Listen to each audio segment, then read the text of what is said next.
وبتبدأ الحلقة السادسة من انمي أسطورة الأبطال بمشهد بتكون فيه لوفي بتحلم بكل الحاجات اللي حصلت معاها في الحلقات اللي فاتت، وبتشوف كمان مشهد جدها لما كانت بتجري عليه، وكل المشاهد اللي حصلت في الحلقة الأولى والتانية والتالتة والرابعة والخامسة.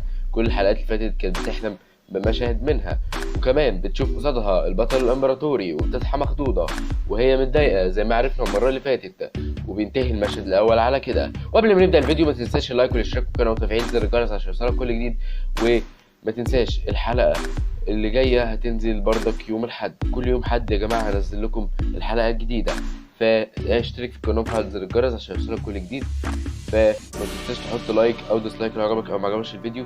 وهتلاقي كمان الحلقة الأولى والتانية والتالتة والرابعة والخامسة في النهاية في بلاي ليست، او هتلاقيهم في الديسكريبشن، او هتلاقيهم في علامة الاي اللي فوق. وما تنساش تقولي كومنتك على الفيديو، تعليقك على الفيديو عامل ايه. لو عندك اي تعليق على الفيديوهات بتاعتي عشان احسن المحتوى قولهولي. ونرجع تاني للمشهد بتاعنا، وبيكون في لافي وإيسيريا وتاليون ومارتي ماشيين، وإيسيريا بتقول لقد وصلنا اخيرا.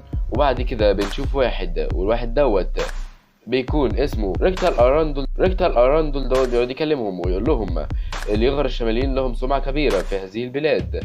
فهم بيقولوا له لا احنا مجرد سواح.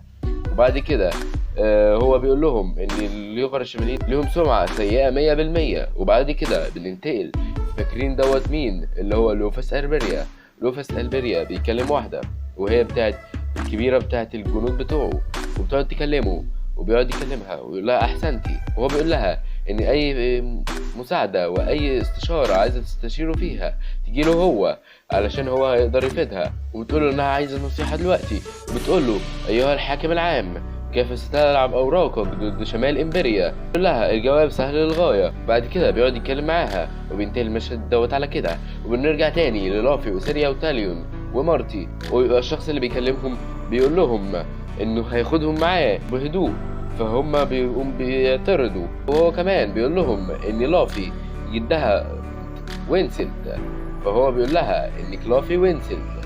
فهم كل اصحابها بيتفاجئوا ما عدا مارتي، لانه كان عارف، لانه هو القائد الاعلى بتاعها. فكل اصدقائها من إيسيريا وتاليون بيستغربوا ومش عارفين هو بيقول ايه. وبعد كده بيقول للفتيات اللي معاه انهم يمسكوا بيهم بس من غير حماس شديد علشان ما يعملوش كوارث. فهم طبعا بيبدأوا يهجموا عليهم، هما بيحاولوا يهربوا منهم وبيعملوا حبة دوشة وصخب، وبيبقوا كل واحد بيحاول يهرب منهم. فبيحطوا خطة ان هما يهربوا منهم كل واحد من اتجاه، وهما طبعا بيجروا ورا لافي لانهم عايزين لافي. بيجروا وراها هما الاتنين الفتيتين ويروحوا عايزين يمسكوها وهي بتقف فوق قطار. وبعد كده بتسمع صوت قطار جاي وهم خلاص الفتاتين قربوا يمسكوها، فبتقوم نط عليه بسرعة، وبتيجي فتاة من الفتيات بتجري وراها. وبعد كده بتنزل على القطر علشان ما تتخبطش في الحيطة. وبعد كده الفتاة اللي معاها على القطر بتتخبط وبتنجو منهم بأعجوبة. وبعد كده بيروحوا يتجمعوا مرة تانية. بنروح لمشهد في مارتي وهو بيفتكر كل الحاجات اللي كانت معاه زمان. وبعد كده بيتجمعوا مرة تانية اللي هو مارتي ولافي وإيسيريا وتاليون، وبيقعدوا يتكلموا. تاليون متضايق وبيقعد يتكلم مع مارتي وبيقعدوا يتكلموا مع بعض فترة طويلة. وبعد كده بننتقل لمشهد وبيكون فيه روغان والقائد غلارك اللي هو البطل بتاع زمان، وبيبقوا قاعدين وبيقعدوا يتكلموا، وروغان بيغيظ في غلارك وبيقعد يكلمه ويبقى عايز يضايقه. غلارك ما بيتأثرش وهو بيستهزأ بيه وبيقول له اني خطة انت عايزها. فبيقول له احنا المفروض نجمع كلنا جيش الشمال امبريا يهجموا على واحدة من الامبراطورية ويحاولوا يدمروها. فهو بيرد عليه وبيقول له لن نستمع للأحمق الذي يحاول تدمير اي واحدة. وبعد كده بنروح لمشهد بيكون فيه لافي وإيسيريا وتاليون ومارتي قاعدين، وفجأة بيسمعوا صوت حاجات من فوق في السماء. بعد كده بيلاقوا ان الفتاتين لقوهم مرة تانية وبيجروا وراهم وهما بيحاولوا يهربوا. وبعد كده الفتاتين بيبقوا هيمسكوا مارتي، ومارتي بيحدف عليهم قنبلة صوتية. وبعد كده بيقعدوا يقولوا احنا مش شايفين حاجة، احنا شايفين نجوم. وبعد كده بيبقوا هما هيمسكوهم بس هما بيهربوا منهم وبيستخبوا.